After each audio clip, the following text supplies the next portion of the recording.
Bonjour tout le monde. Aujourd'hui, pour la présentation, je vais nous présenter. Donc, moi, c'est Raphaël Chouinard, puis je fais la présentation avec Abigail Vaillancourt-Thibault. Donc, dans le cadre du cours éducation physique adaptée, en fait, on a dû rencontrer un professeur en éducation physique. Puis, cette personne-là devait nous présenter un cas d'un élève qui nécessitait un plan d'intervention. Aujourd'hui, on va vous présenter en fait le plan d'intervention qu'on a préparé pour cet élève-là. L'enseignante en éducation physique que nous avons rencontrée, c'est Isabelle Ruy. Elle est enseignante en éducation physique depuis une vingtaine d'années. Elle est présentement à l'école primaire de la Pulperie. Le cas du jeune garçon qu'elle nous a présenté vit certaines problématiques qui va être expliquées un peu plus loin dans le PowerPoint.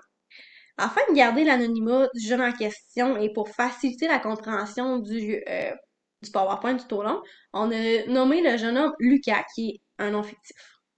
Je vais commencer par vous faire une petite présentation du jeune en question. En fait, Lucas, c'est un petit garçon de 6 ans.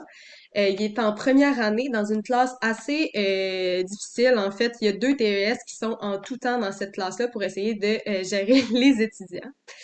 Lucas, il vit une situation familiale assez complexe. En fait, il est dans une famille où que le beau-père il est violent avec Lucas. En fait, c'est pas rare de voir le jeune arriver avec des esquimaux un peu partout ou encore certaines blessures. Donc ça va être tous des éléments à tenir compte dans notre plan d'intervention. Pour continuer, je vais vous parler un peu des problématiques qui ont été remarquées dans le gymnase par Isabelle. En fait, la première, c'est un diagnostic. Lucas, il a un trouble d'opposition. Fait que ça rend les choses assez difficiles puisque lorsque l'enseignante demande une tâche à Lucas, ben, automatiquement, il va s'opposer. Ensuite, il y a de la difficulté avec la gestion de ses émotions. Je vais juste donner un exemple comme ça que Isabelle nous a expliqué. En fait, sans préavis, Lucas, il a juste pris ses lunettes, il les a tirées par terre, puis il s'est mis à sauter dessus. Tu sais, on peut voir que il est assez impulsif, puis souvent, ça l'arrive sans qu'il y ait de signes précurseurs. Donc ça peut être difficile pour l'enseignante de gérer un peu, puis de prévenir les crises. Ensuite, une autre problématique qu'il y a, c'est sur le plan moteur. Lucas a vraiment de la misère avec sa perception spatio-temporelle.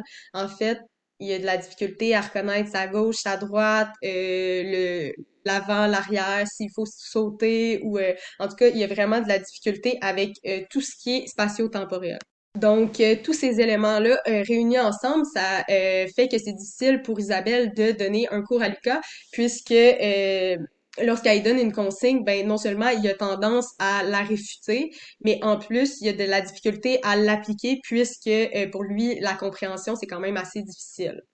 Donc, suite aux problématiques soulevées par Raphaël précédemment, on a opté vers l'utilisation d'un plan d'intervention. Je vais un peu vous définir c'est quoi les différentes parties du plan d'intervention que l'on a créé. La première partie haute que l'on voit, c'est vraiment les ressources de l'école. Dans le fond, c'est quoi le nom de l'élève, c'est quoi la commission scolaire, le nom d'établissement et le nom des parents également. Ensuite, on a les dates importantes. Donc, l'ouverture du plan d'intervention, la prochaine rencontre et éventuellement, ça va être la fermeture du plan d'intervention. On a également les objectifs généraux visés pour faciliter les apprentissages de Lucas. On les a un peu définis dans le fond, dans ses besoins, dans ses objectifs spéciaux visés, et on a également trouvé des moyens et des stratégies pour faciliter l'apprentissage de Lucas. Dans un plan d'intervention, il doit également avoir les signatures de tous les intervenants qui ont participé à ce plan d'intervention dans un sens. Donc, on retrouve une partie si basse, les signatures des différents intervenants. La planification des interventions s'est faite suite à l'analyse des différentes problématiques soulevées chez Lucas. On a d'abord identifié ses besoins et des objectifs spécifiques visés. Première problématique qu'on a trouvée, c'est vraiment sur la gestion de ses émotions. Donc, le besoin de Lucas serait d'être capable d'apprendre à gérer ses émotions. Donc, l'objectif spécifique en lien avec ce besoin-là, ça serait que l'élève soit capable de gérer sa colère et ce, durant tout le cours d'éducation physique. La deuxième problématique de Lucas, c'est vraiment sur son cadre spatio-temporel. On se souvient que Lucas a de la difficulté à différencier sa gauche et sa droite, devant et derrière. Donc, le besoin établi, c'est d'améliorer son développement moteur au niveau du cadre spatio-temporel. L'objectif spécifique visé en lien avec ce besoin-là, ça serait que l'élève serait capable de différencier sa gauche et sa droite, et ce, 2 fois sur 3. Par la suite, on a établi des moyens et des stratégies visant à régler un peu les deux problématiques qu'on a soulevées précédemment dans le plan d'intervention. On se souvient que la première problématique, c'est vraiment la gestion des émotions de Lucas. Le moyen retenu pour ça, dans le fond, on en a deux. La première, c'est lever la main lorsqu'il y a besoin d'une. Donc, lorsque Lucas sent la colère monter en lui, il va lever la main et la TES va l'accompagner à l'extérieur afin d'éviter comme une explosion de colère. Le deuxième moyen retenu, c'est vraiment l'utilisation d'un volcan de la colère. Je vous explique un peu c'est quoi. C'est un pictogramme qui définit un peu les trois stades de la colère. Donc, il y a le vert, on est correct, on est capable de faire les activités avec les autres élèves. Le jaune, on sent un peu la colère monter et on veut intervenir avec que le colère de Lucas passe au rouge. C'est un peu ça les différentes étapes de la colère. Ensuite, pour les stratégies qu'on a retenues en fonction de ses besoins, c'est l'utilisation d'un journal de bord à colorier. On se rappelle que Lucas est un enfant de 6 ans, donc c'est pour ça qu'on a choisi le dessin. Puis ensuite, aller dans un local avec des TES pour faire des activités en lien avec la gestion de sa colère. Donc, ces activités-là vont lui permettre de non seulement reconnaître ses émotions, mais ensuite lui donner des trucs pour gérer ses émotions lorsqu'elles sont trop fortes et impulsives. La deuxième problématique qu'on a soulevée, c'est vraiment au niveau du cadre spatio-temporel. Donc, le moyen retenu, ça serait de mettre un foulard sur le poignet droit de Lucas et d'une couleur différente sur le poignet gauche. Donc, ça serait vraiment pour aider à différencier sa droite et sa gauche. En forme, Madame Isabelle devrait utiliser les couleurs afin que l'élève aille soit à droite, soit à gauche. Le deuxième moyen, ça serait vraiment de mettre des pictogrammes, donc des flèches pour aller à droite, écrire droite, et des flèches pour aller à gauche, écrire gauche sur le mur. La stratégie retenue pour ça, ce serait la modélisation de l'éducatrice, c'est-à-dire l'éducatrice en fait va faire l'exemple, va vraiment accompagner le jeune et le faire avec lui afin qu'il comprenne bien dans le fond les étapes euh, du moyen.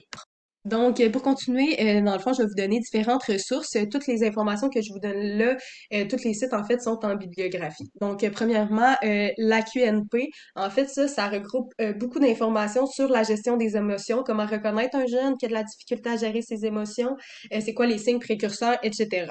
Ensuite, le deuxième site, c'est Fondation Jeunes en Tête. Ça, dans le fond, ça donne beaucoup d'informations sur la pleine conscience, la relaxation.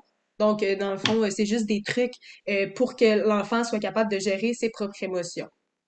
Pour continuer, il y a le site TDAH, trucs et astuces. Ça, dans le fond, ça donne plein de ressources et réfère sur d'autres sites sur de l'information, dans le fond, de la gestion des émotions. Ça peut être vraiment utile pour s'informer parce qu'on pense que pour aider quelqu'un, ben, c'est important de connaître un peu sur le sujet.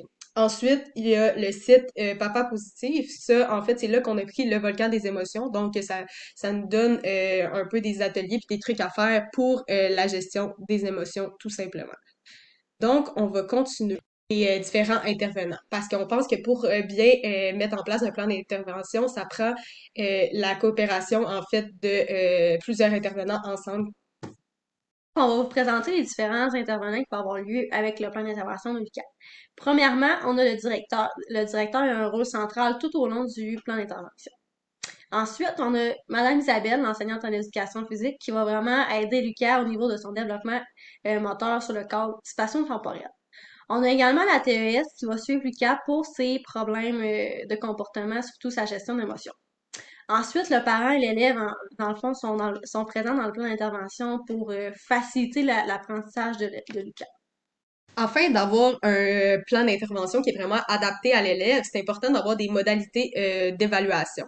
Donc, la première chose qu'on va demander aux enseignants, c'est après chaque cours, remplir un petit journal de bord, en fait, expliquer si ça a bien été, si ça a moins bien été, expliquer comment Lucas a réagi, est-ce qu'il a utilisé les trucs, est-ce que ça a fonctionné, donc de quoi de très simple. Ensuite, à chaque vendredi, donc dans le fond sur une base hebdomadaire, Lucas va rencontrer la TES, puis il va faire un suivi, dans le fond, de comment sa semaine a été en entière.